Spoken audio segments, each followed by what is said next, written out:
When's the due date on this, Renee, by the way? Good morning, children. I had the joy of teaching all of our kids to read. My appointment is at 8 o'clock. What time is yours? 8 o'clock too. For me, homeschooling was about taking that little person and developing every talent they have.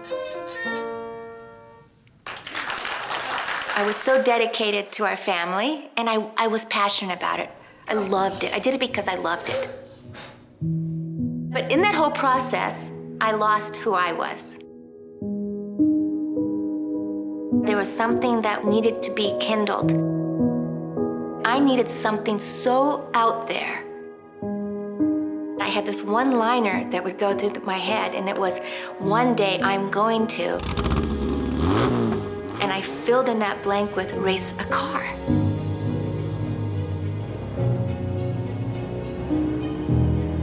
I was 56. I knew nothing about cars. I knew nothing about racing.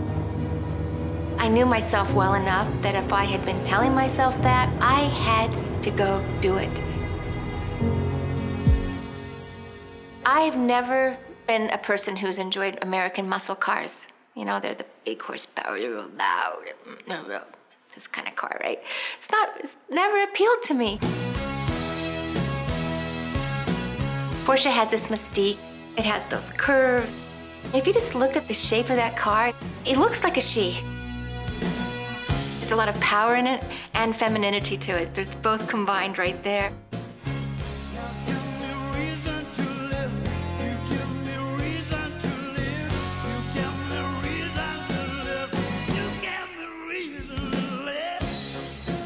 My husband and I, we were with his cousin, Kenny. I probably said something like, I want to start racing.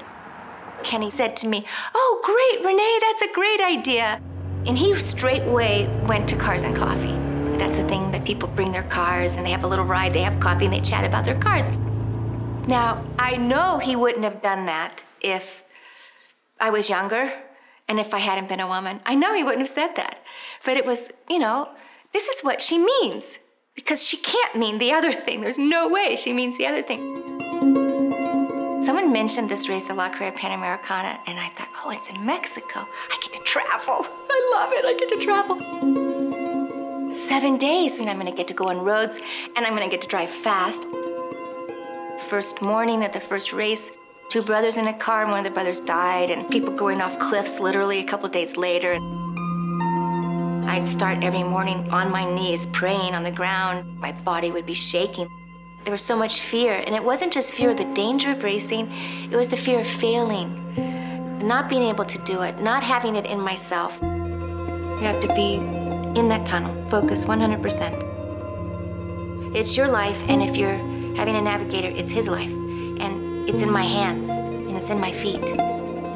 And of course, there's the adrenaline of it, but the mastery of it, and the power of it. You just feel so alive.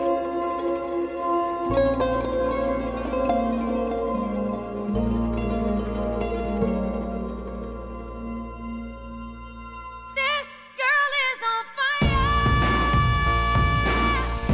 This girl is on fire.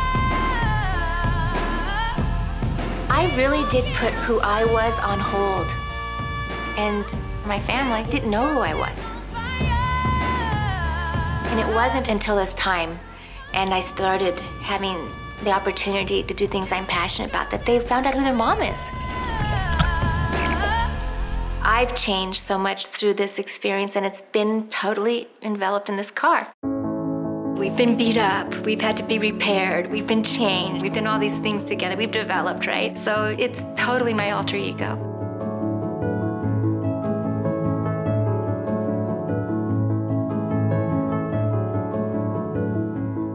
We're going to take this car, and she's going to race on every single continent of this world. Whether it's in La Carrera or it's in East Africa, you see how it affects people. It gives them something big in their life. And then when they see, whoa, it's a woman doing this, it makes them think, hey, I could do something different than what the box would have me be in. I can be and do beyond what I imagine for myself and other people imagine for me.